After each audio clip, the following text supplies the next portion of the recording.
Prepare su Biblia. Vamos a estar en la primera carta de Juan. Sabemos que hemos estado estudiando también el libro de Apocalipsis, así es que vaya al final de su Biblia y vaya al Evangelio, a las cartas de Juan. Vamos a estudiar la primera carta de Juan. Ya hemos terminado el mensaje a las 7 iglesias del Apocalipsis y viene lo que es el trono de Dios. De hecho, la iglesia ha sido trasladada, ha sido arrebatada. A partir del capítulo 4 ya no se vuelve a mencionar la iglesia de Cristo. Pero antes de poder entrar a esos temas tan profundos, tan teológicos y tan llenos de tanta riqueza, ocupamos preparar algunas áreas de nuestra vida también.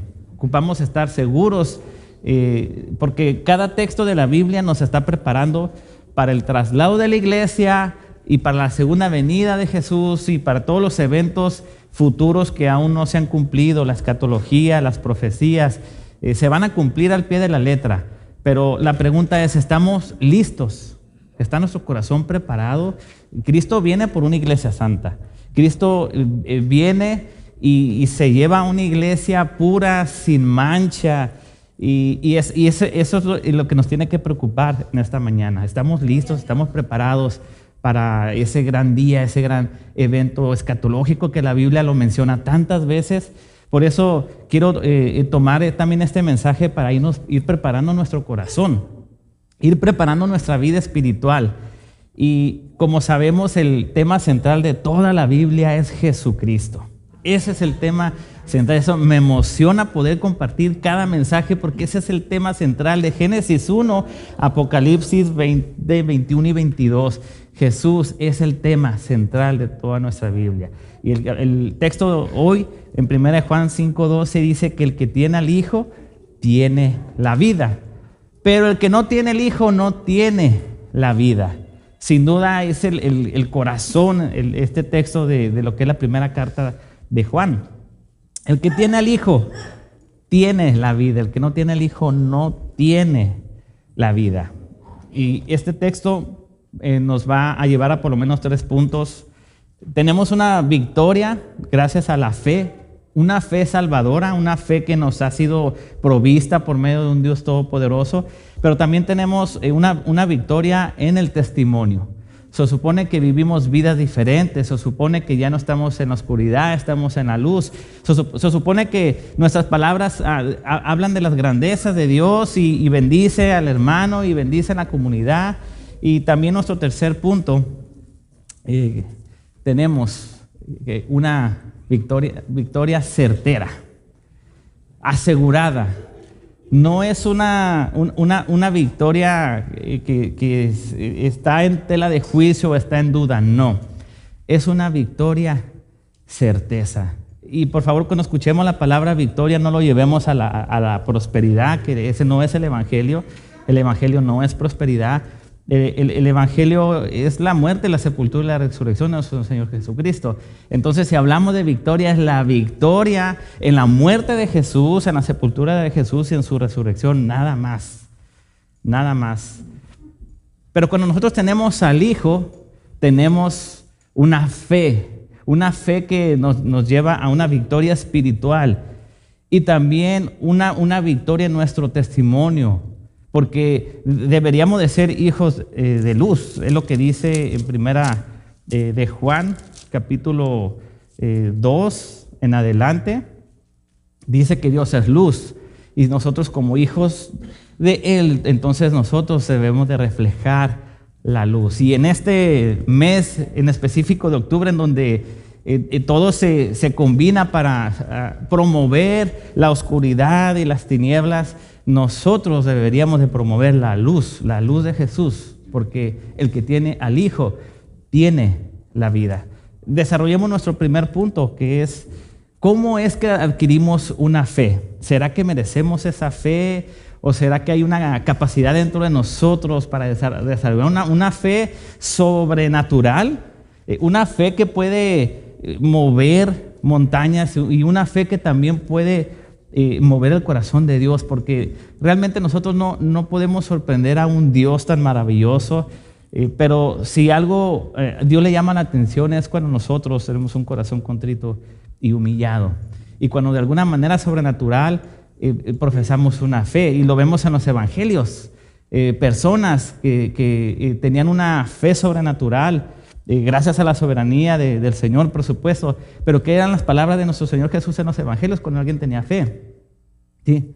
Definitivamente no hay alguien como la fe de este hombre, y en eso obraba el Espíritu Santo y manifestaba a Jesús su poder y su gloria. ¿Recuerdan todos esos versículos en los evangelios en donde tu fe te ha sanado?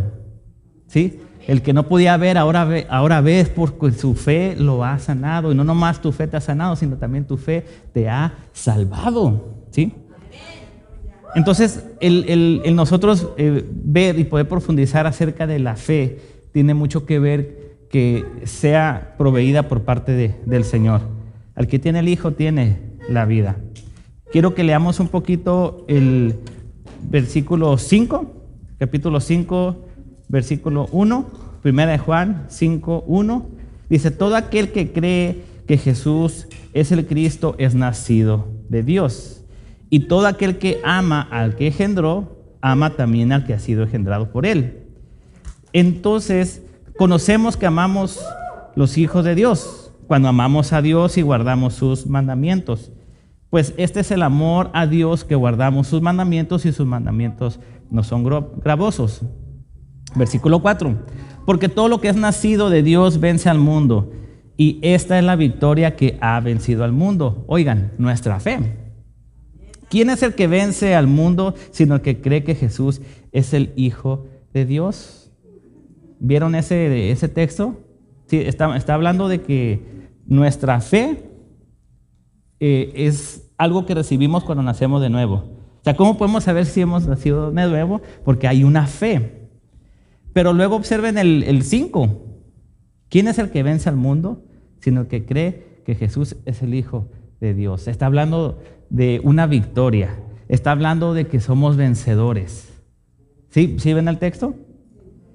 Cristo venció en la cruz y ahora te dice que tú puedes vencer tu pecado también en la cruz. Eso es lo que está diciendo el texto. Ahora, veamos lo interesante de esto, porque se supone que el que ha nacido de nuevo tiene que amar a Dios, tiene que guardar sus mandamientos y luego tiene que amar al prójimo. Vemos cómo este atributo que le pertenece solamente a Dios, no al hombre. Pero en el momento en que nosotros somos considerados hijos de Dios, debemos de reflejar ese ejemplo de Dios.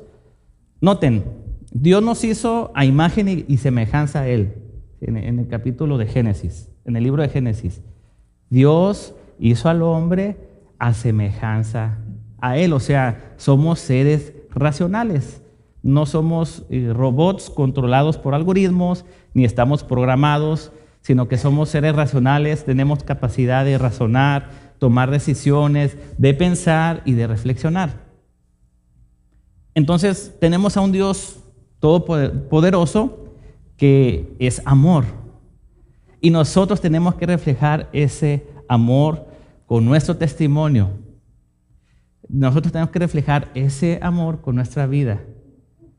Pero no es algo que nosotros podemos tomar y abusar de él.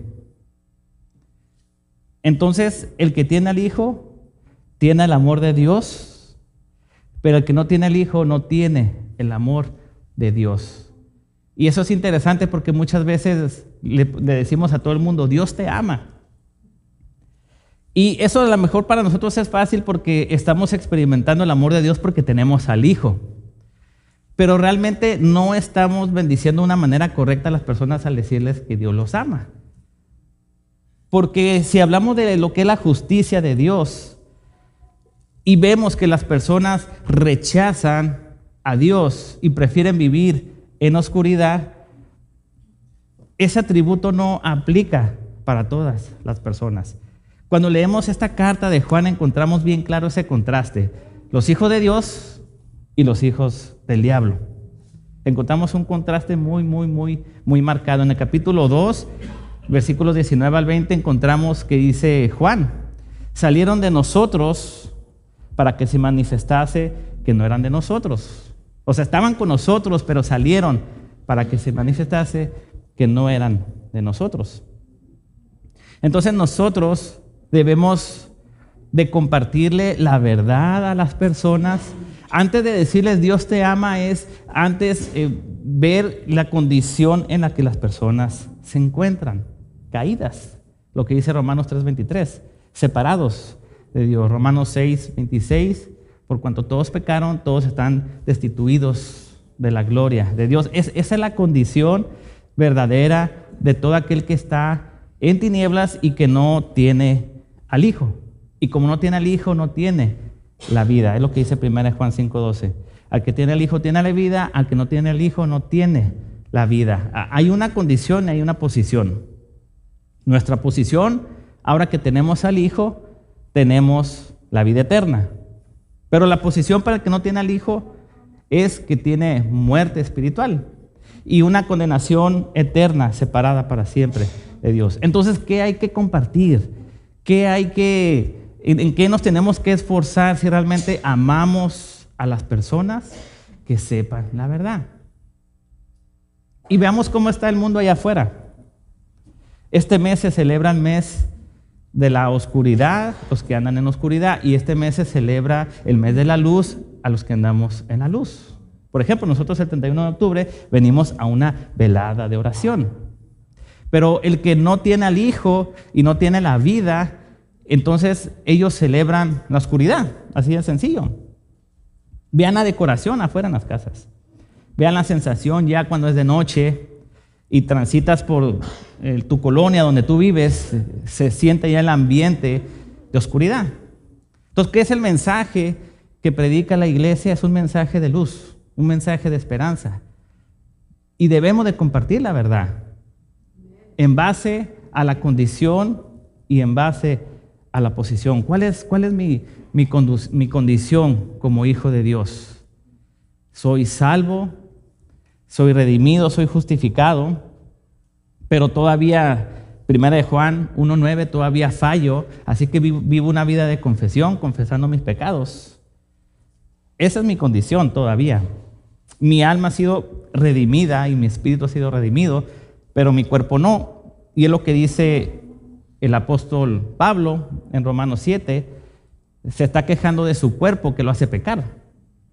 Pero la posición que nosotros tenemos es una posición vertical con el Hijo de Dios y con el trono de Dios y con el Altísimo. Esa es su posición. Por eso eres hijo de Dios y por eso eres hijo de luz y por eso es que tienes fe y esa fe te lleva a una victoria espiritual. Ahí vamos armando nuestro panorama. Tenemos una fe porque hay una fe y porque andamos en luz, pero debemos de cuidar y velar por esa luz. Y nuestro punto número 2, nuestro testimonio. ¿Qué es lo que va a opacar nuestra luz? ¿Qué es lo que pudiera aparentar que en vez de andar en la luz estamos andando en la oscuridad? El testimonio.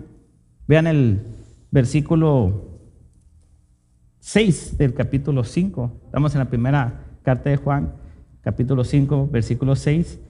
Este es Jesucristo, que vino mediante agua y sangre. No mediante agua solamente, sino mediante agua y sangre. Y el Espíritu es el que da testimonio, porque el Espíritu es la verdad. Porque 3 son los que dan testimonio en el cielo: el Padre, el Verbo y el Espíritu Santo. Y estos 3 son uno. Y 3 son los que dan testimonio en la tierra: el Espíritu, el agua y la sangre. Y estos 3 concuerdan. Si recibimos el testimonio de los hombres, mayor es el testimonio de Dios, porque este es el testimonio que Dios ha testificado acerca de su Hijo. El que cree en el Hijo de Dios tiene el testimonio en sí mismo. El que no cree a Dios le ha hecho mentiroso, porque no ha creído en el testimonio que Dios ha dado acerca de su Hijo. Y aquí está la respuesta en el versículo 11.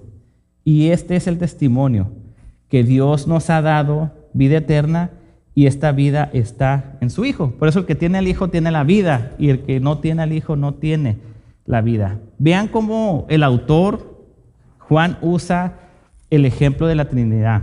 El Padre, el Hijo y el Espíritu Santo son uno y los tres operan en unidad.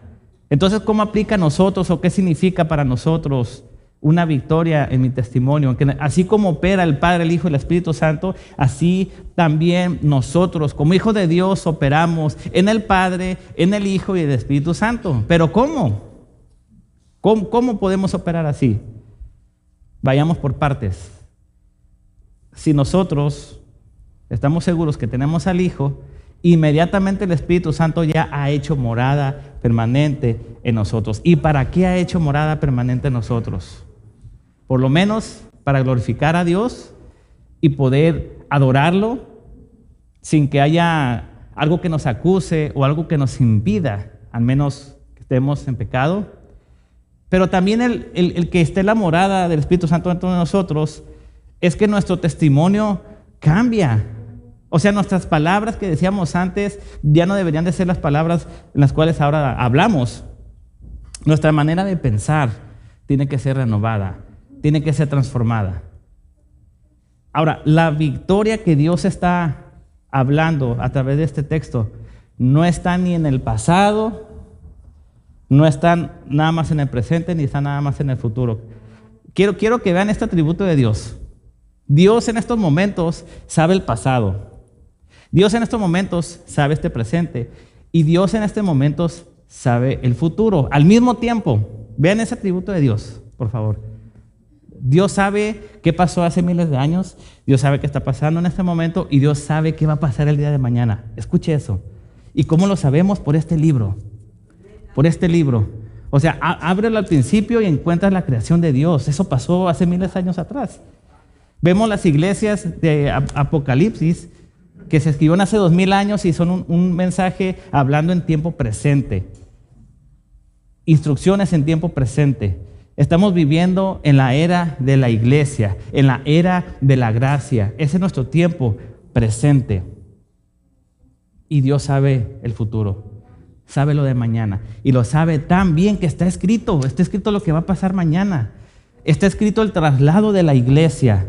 Está escrito cuando venga Jesús por segunda vez. Está escrito cuando reine aquí por 1000 años. Están escritas las profecías aquí. Dios puede saber todo al mismo tiempo. Por eso estamos en victoria espiritual. Nada más por eso. No porque haya algo talentoso en nosotros, no, es por eso. Porque todo eso que acabo de explicar mora dentro de nosotros. Mora dentro de nosotros. Hechos 1:8 y se te dará poder, se les dará poder para que sean mis testigos. Dimensionemos todo eso que mora dentro de nosotros. Mi victoria es vencer al pecado y nada más. Mi victoria no es ser próspero nada más. Mi victoria no es ser alguien exitoso y famoso. No, mi victoria es vencer al pecado, vencer mi orgullo. Y la victoria no la concentra en el día de mañana. No estamos peleando una guerra para el día de mañana. Estamos peleando una guerra hoy, ahorita mismo, en este instante. ¿Por qué? Porque cuando salgamos de aquí, ¿qué van a ver nuestros ojos? Cuando salgamos de aquí, ¿qué van a hacer nuestras palabras? Cuando salgamos de aquí, ¿a qué le vamos a prestar nuestros oídos? ¿A la música secular o a los chismes? Saliendo de aquí, ¿qué vamos a palpar? Entonces la victoria es aquí, en tiempo real. Recordando que Dios en todo su tiempo, dice su palabra que un día para Dios es como si fueran 1000 años. Dios está en el tiempo. Y es omnipresente y es omnipotente. O sea, puede ver hasta dónde te puedas esconder y puede escuchar lo que puedas decir. Entonces, esto nos prepara para su segunda venida. Esto nos prepara para una iglesia santa. Esto nos prepara para el traslado de la iglesia. Tenemos que vivir esa vida de victoria aquí, en tiempo real. Y tenemos que pelear y luchar nuestra guerra espiritual aquí, en tiempo real. Entonces, ¿cómo aplica el testimonio que está usando Juan Cuando dice el Padre y el Espíritu Santo y el Hijo son uno, nosotros también nos identificamos. Ya lo expliqué con el Espíritu Santo como morada entre nosotros. Ahora, a través del Hijo, a través de su crucifixión, a través de su resurrección, a través de su sepultura. Eso es lo que Jesús vino a hacer. Él vino a dar testimonio. Lo miramos en las cartas de Apocalipsis, las iglesias del Apocalipsis. Él es el testigo fiel. O sea, Él vino a ser el testigo en la tierra. Y Él es la verdad también. Él es verdadero, Él es el testigo fiel, Él es el amén. Todo eso lo miramos en las iglesias del Apocalipsis. Entonces nosotros, nuestro testimonio tiene que estar arraigado, ya lo expliqué, al Espíritu Santo, pero también al sacrificio del Hijo. Ya llevamos dos, lo que Jesús hizo en la cruz y en el Padre, en sus decretos, en sus atributos y en sus mandamientos. Fue lo primero que leímos en el 5:1, que el que es nacido de nuevo, el que dice que conoce el amor de Dios, guarda sus mandamientos. Lo dice muy claro. Versículo 3, pues este es el amor a Dios, que guardemos sus mandamientos, y sus mandamientos no son gravosos, no son difíciles, no son imposibles. Y aparte se agarró todo el capítulo 4 explicando el amor de Dios. Lo miramos, Dios es amor, y miramos ese detalle de ese atributo, pero al final lo aterriza diciendo que realmente el amor es cuando guardamos los mandamientos de Él, es cuando obedecemos sus mandamientos, es cuando buscamos la santidad, es cuando buscamos la verdad, es cuando buscamos el testimonio, es cuando buscamos la verdad simplemente. Este es el texto que acabamos de escuchar. Ahora, también explica el autor que nos identificamos a través del bautismo en agua. Y es lo que sucede cuando nosotros nos bautizamos. Cuando nosotros bautizamos en agua, muere viejo hombre, así como Jesús murió en la cruz, y ahí se queda un ratito, dependiendo qué tan pecador fue, ahí lo dejan unos 10 minutos abajo del agua, ahí, que se moje bien, que se santifique bien, que se enjuague bien, y ya luego lo levantamos, ¿verdad? O sea, está sepultado y luego lo levantamos, y eso nos identifica con la muerte, la sepultura y la resurrección. Ese es el bautismo de agua. Pero luego también vemos que a través de su sangre, que cuando nosotros recibimos la salvación, recibimos el bautismo del Espíritu Santo. En el momento que recibimos la salvación y que nacemos de nuevo, recibimos el bautizo del Espíritu Santo, y el Espíritu Santo nos agarra y nos coloca en el cuerpo de Cristo. Ahora ya con dones para edificarnos los unos a los otros. Entonces, esto significa, mis hermanos, que nuestro testimonio está ligado al Padre porque hay que guardar sus mandamientos, al Hijo porque Él vino a hacer el sacrificio en la cruz, y al Espíritu Santo porque Él nos está transformando todos los días hasta que venga el Señor o nosotros vayamos a Él. No sé qué vaya a suceder primero. Entonces nuestro testimonio hay que cuidarlo. Lo miramos en cada uno del tema de las iglesias del Apocalipsis. La iglesia se mezclaba con el mundo, celebraban las fiestas paganas junto con el mundo, hacía las cosas del mundo, alejado de los mandamientos, alejado de los decretos del Señor, de sus estatutos. O sea, había una contaminación. No podemos contaminarnos si se supone que estamos arraigados al bautismo de agua, de sangre, o a la Trinidad simplemente. Por eso Juan lo pone en ese ejemplo tan clarito. El Padre, el Hijo y el Espíritu Santo son uno. Y los tres damos testimonio como uno solo. Entonces ya nos está dando la respuesta el texto de cómo debemos de funcionar, de cómo tenemos una victoria en nuestro testimonio, de cómo la gente debe de ver nuestro testimonio, así la debe de ver. Es más, nuestros familiares deberían de ver al Padre, el Hijo y el Espíritu Santo. Ahí en el trabajo deberían de ver al Padre, el Hijo y el Espíritu Santo. Es más, un desconocido debería de ver al Padre, el Hijo y el Espíritu Santo. Deberían de verlo y deberían de sentirlo. Al momento en que nosotros nos paramos al lado de una persona sin decirle una sola palabra, debería de sentir al Padre, al Hijo y al Espíritu Santo. Esa es una victoria en testimonio. y es espiritual, hermanos. No tiene nada que ver con cosas materiales, ni con prosperidad, ni con dinero, ni con carros. No he mencionado absolutamente nada de eso. He mencionado simplemente que esto es espiritual y es lo que la gente necesita. Es lo único que da vida. El que tiene al Hijo tiene la vida. El que no tiene el Hijo no tiene la vida. ¿Cómo vamos a alcanzar a los de nosotros cuando nosotros estemos bien arraigados en el testimonio del Padre, del Hijo y del Espíritu Santo? A veces sin necesidad de hablar, nomás ponernos a un lado de la persona o abrazarla o mirarla a los ojos o una sonrisa. No sé qué sea tu don, no sé qué sea el don que el Señor te ha dado, pero usa tu don.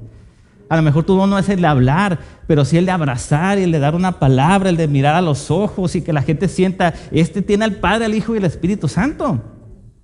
Es eso, hermanos.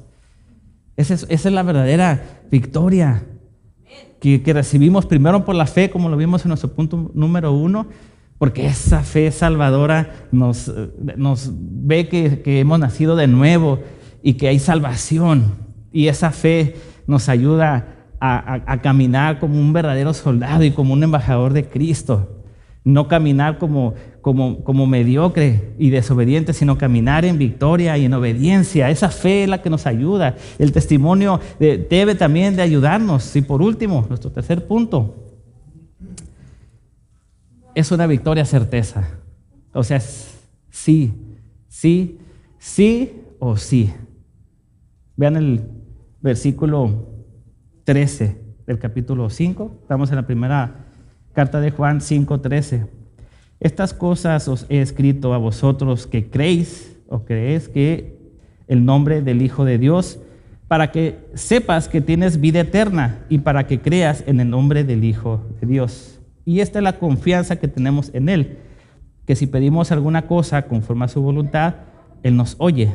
Y si sabemos que Él nos oye en cualquier cosa que pidamos, sabemos que tenemos las peticiones que le hayamos hecho. Voy a poner un alto hasta ahí. Aquí hay 7 certezas que he encontrado al hacer el exégesis de este texto. De lo que es del 5:13 hasta donde termina, hasta el 21, hay 7 certezas que apuntan a una victoria espiritual. Así que si usted quiere saber cuáles son esas 7 certezas, va a tener que venir el siguiente domingo, que vamos a ver una por una. La victoria es certera, es sí o sí. Me gustaría darte por lo menos unos 3 consejos a manera de conclusión de este mensaje. Consejo número 1, no nos mezclemos con lo que el mundo celebra. Yo sé que hay mucha presión en lo que es el Halloween, yo sé que hay mucha presión en el trabajo, que hay que ir disfrazado, que trae esto y que trae lo otro. En la medida que pueda ser posible, no participes el 31. Porque a veces podemos participar así como que parcial. Y voy a mandarlos con un trajecito de princesa o algo que no ofenda. Estamos participando, hermanos. Lo miramos también en las iglesias del Apocalipsis, que no fuéramos tibios. O sea, tenemos que ser radicales a las cosas del Señor. No mande a sus hijos disfrazados el 31. Ahora, no es religiosidad tampoco. Disfrácelos, obviamente, de un personaje positivo. Cualquier otro día del año, hermanos. Cualquier otro día del año. Póngalo de princesita, póngalo de príncipe, de soldadito, pero que no sea el 31. No se tiene que mezclar la iglesia con las celebridades paganas. Ese es un consejo que les quiero dar. Yo sé que es difícil a veces en los trabajos, hay mucha presión, pero yo sé que si lo pones en oración y nos armamos de valor, podemos hacer la diferencia. Consejo número 2, no te apartes de la oración ni de su palabra. No te apartes. Nunca te apartes, sabiendo que todo lo que nosotros oremos y que esa oración glorifica al Señor es una oración que Él va a contestar. Para empezar, Dios escucha las oraciones de sus hijos. Al que tiene al Hijo tiene la vida. Por lo tanto, ya no hay nada que impida la comunicación con Dios. Dios te va a escuchar, pero si eso que tú le estás pidiendo lo va a glorificar a Él, Él a su tiempo y a su manera te va a contestar. Si no lo va a glorificar a Él no tiene por qué contestar cosas que no son conforme a su voluntad. Y es lo que acabamos de leer en el texto, capítulo 5 y en el 15. Sí, sabemos que Él nos oye, dice Juan, y nos oye cualquier cosa que le pidamos, o sea, lo bueno, lo elocuente, pero también lo tonto, la verdad. Él nos escucha, cualquier cosa que pidamos. Dice, sabemos que tenemos las peticiones que le hayamos hecho. Y luego el 14 dice, y esta es la confianza que tenemos en Él, que si pedimos alguna cosa conforme a que a su voluntad, Él nos oye. Mi consejo es evaluar y pensar qué vamos a pedir antes de pedirlo. Y si eso que estamos pidiendo lo va a glorificar a Él, ¿Cristo se va a llevar la gloria? Sí, si estás pidiendo sanidad en tu cuerpo, ¿Él se va a glorificar? ¿Él se va a llevar la gloria? O a lo mejor estás pidiendo esa sanidad para glorificarte a ti mismo y a lo mejor te vas a alejar de las cosas del Señor.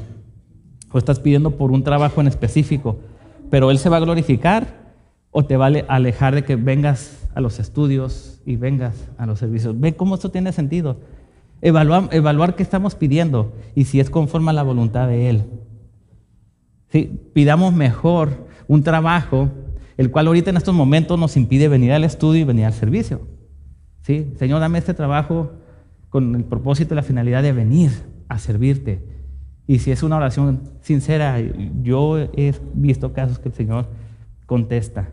¿Sí? Entonces, conforme a la voluntad, todo lo que pidamos, conforme a la voluntad de Él. Y verá, si hay que pedir por la salvación.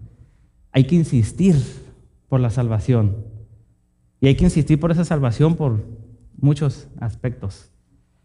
Y el último consejo que yo les quiero dar, cuiden su testimonio.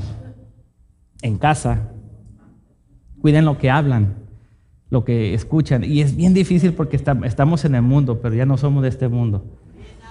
Estamos en el mundo, hay aflicción, pero nos acaba de decir el texto que somos vencedores. Ahí está la victoria. Esa es la victoria que nos habla el texto, una victoria espiritual. Entonces ese es el consejo que trae el Señor. Ahora, si estás seguro de tu salvación, entonces tienes que estar seguro de que tienes al Hijo y tienes vida. Pero si tú no estás seguro o segura de que tienes al Hijo, la única manera es buscar a través del arrepentimiento. Y si tú quieres saber cómo ser salvo, búscanos a nosotros y haznos saber para poderte ayudar y poderte guiar. ¿Cómo puedo ser salvo? ¿Cómo puedo tener al Hijo? Porque solamente es luz y oscuridad. Y la luz y la oscuridad no se combinan. Es lo que dice la palabra de Dios.